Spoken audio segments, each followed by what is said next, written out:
Olá, nono ano, sejam bem-vindos a mais uma aula de ciências, né? No caso aí é uma especificação da biologia e a gente vai terminar aí de falar sobre o óvulo e o espermatozoide. Então, gente, o óvulo, ele contribui com o seu núcleo e contribui com o citoplasma e as suas organelas para formar a célula ovo, tá?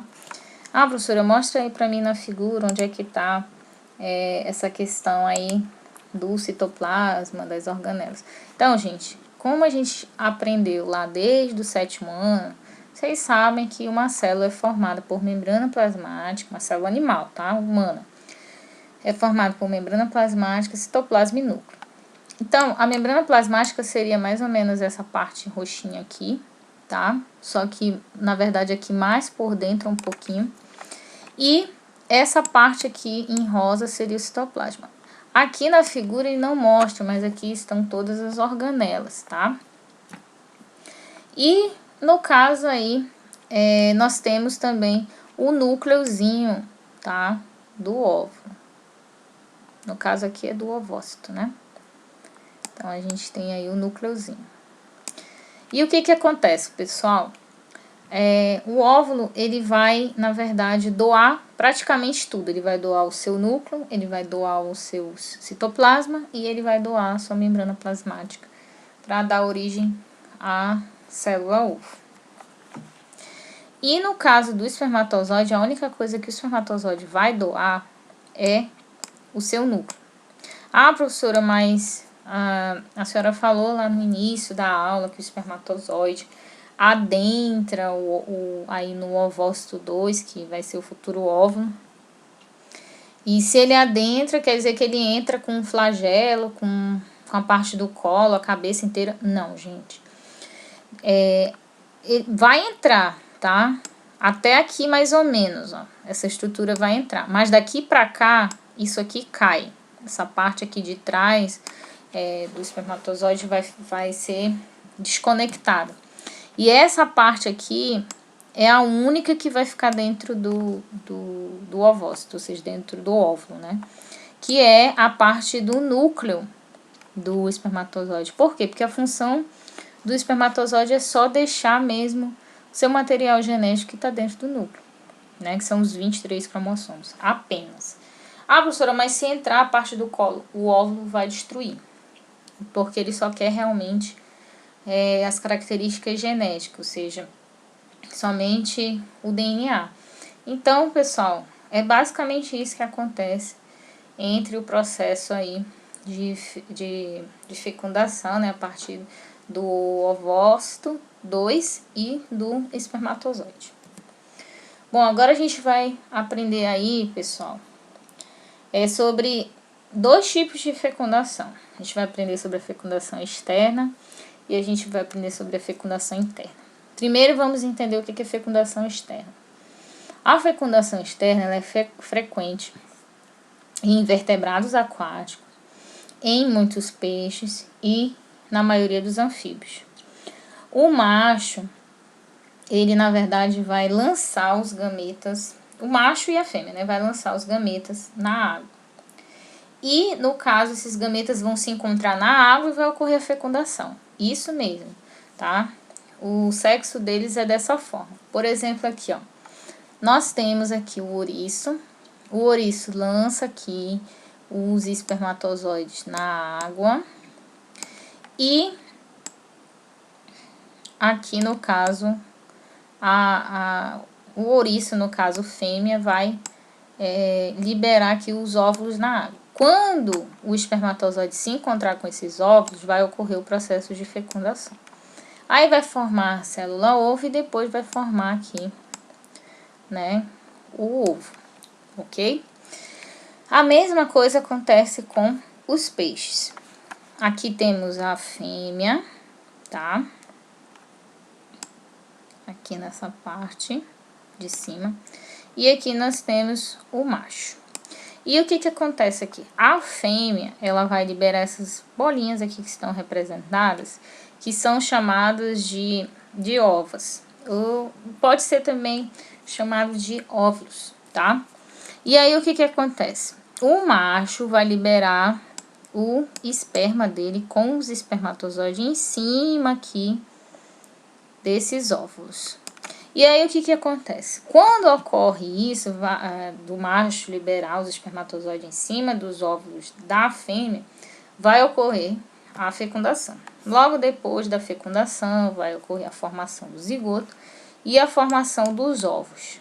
Aí, dentro desse ovo, tem os filhotinhos que vão se desenvolver, né, que nós chamamos de embriões, tá? Aqui tá em inglês, mas eu tô traduzindo.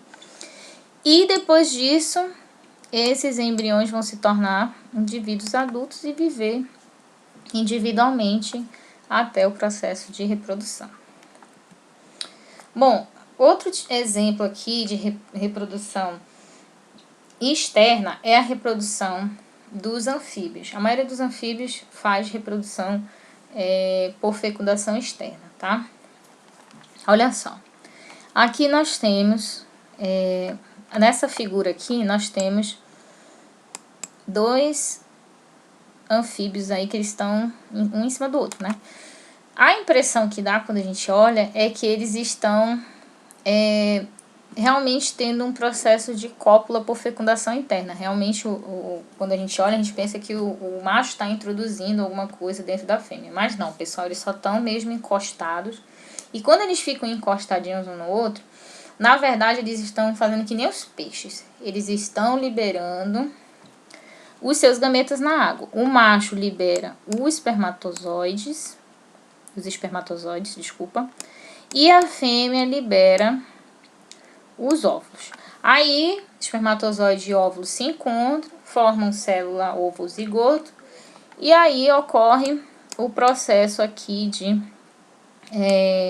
de formação de um ovo, né, que já é uma coisa muito mais complexa do que um zigoto. E aí ocorre a formação do embrião, depois esse embrião vira girino, esse girino vai passando por vários processos de metamorfose, isso aqui a gente aprendeu lá no 7º ano. Depois disso, a metamorfose fica completa e forma um indivíduo adulto, tá? Então, basicamente, fecundação externa é isso. É quando não há introdução de gametas, ou seja, de espermatozoides, dentro da fêmea, tá? E sim fora, num ambiente aquático, tá? Bom, a quantidade de gametas para a fecundação externa, ela tem que ser bem alta. Por quê? Porque a maioria desses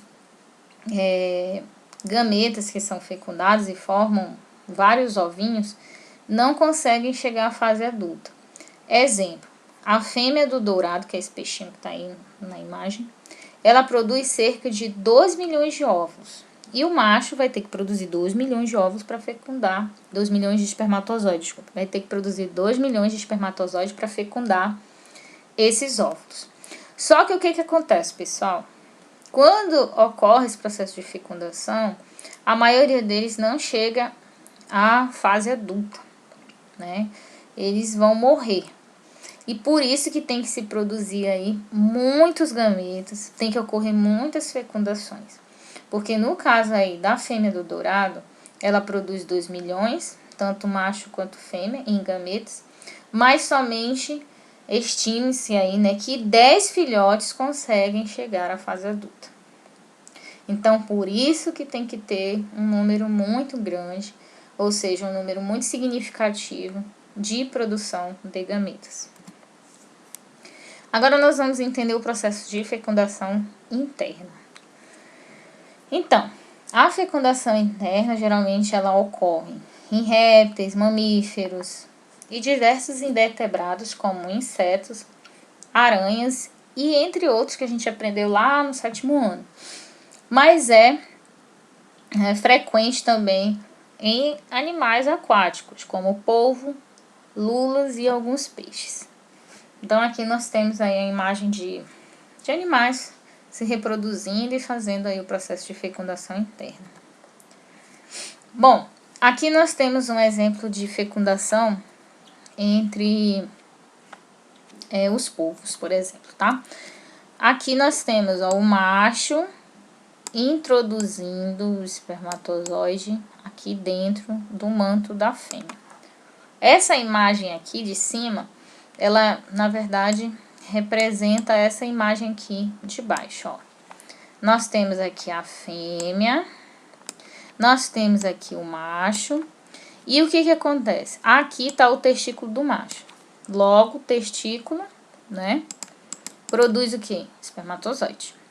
Esses espermatozoides vão nadar até essa estrutura aqui chamada de espermatóforo, aqui pelo braço do polvo, e vai adentrar lá no corpo da fêmea, aqui no manto da fêmea, que é essa parte aqui que parece uma cabeça, através desse canalzinho aqui chamado de sifão. Aí, o espermatóforo vai levar os espermatozoides até aqui, onde os óvulos estão, tá? E aí, o que acontece?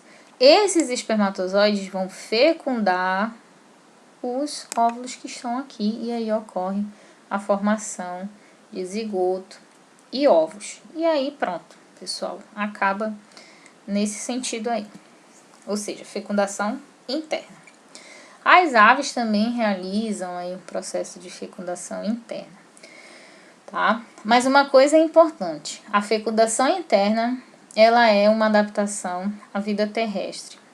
Por quê? Porque impede com que os gametas e até mesmo os filhotinhos sofram desidratação.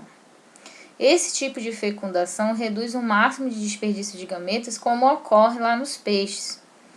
Ou seja, a fêmea não precisa produzir 2 milhões de óvulos, tá? Ela precisa produzir poucos, não precisa produzir tantos, porque eles vão ficar protegidos, eles não vão ressecar, não vai haver perda, como ocorre lá naquele primeiro caso que eu falei dos peixes e dos anfíbios. Então, por exemplo, aqui, ó, nós temos aqui, eu vou explicar aqui do galo e da galinha, mas isso aqui serve também para os pinguins aqui, ok? Porque eles são aves, é o mesmo princípio. Então, aqui nós temos o testículo do macho, logo se chama testículo, né, que é a gônada do macho. O que está sendo produzido dentro dos testículos? Espermatozoide. Esse espermatozoide é levado até a cloaca da fêmea. Outra coisa, apesar de eles estarem aí, um em cima do outro, o macho ele não introduz pênis na cloaca da galinha, tá, gente? Ou de qualquer outra ave. Não acontece isso. Eles só vão sobrepor as cloacas. Uma vai ficar em cima da outra. Aí o espermatozoide vai nadar aqui, para a parte de dentro do oviducto aqui da fêmea e vai chegar até os óvulos. E aí ocorre o processo de fecundação, tá? Apesar de a gente ver assim, eles um em cima do outro, não há introdução de nenhuma estrutura, de nenhum órgão que seja tipo um pênis, tá? Bom, aqui nós temos um exemplo de machos tentando introduzir os espermatozoides dentro de uma fêmea, ou seja, está tendo um processo de competição.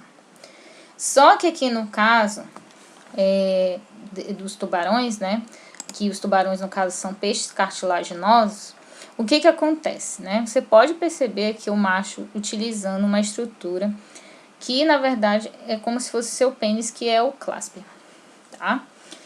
E entre eles há uma competição onde o macho precisa acasalar com a fêmea. E em muitos casos até mesmo situação de morte, onde um mata o outro para poder realizar o processo de reprodução. Então, pessoal, a gente fica por aqui, né? Então, vocês viram a importância da fecundação externa e interna. Vocês viram que uma tem benefícios, outras têm malefícios. Isso é normal. Na próxima aula, a gente vai entrar no conteúdo de sexo dos descendentes e a gente fica por aqui. Espero que todos tenham curtido a aula. Qualquer dúvida, entre em contato comigo. Um abraço para todos.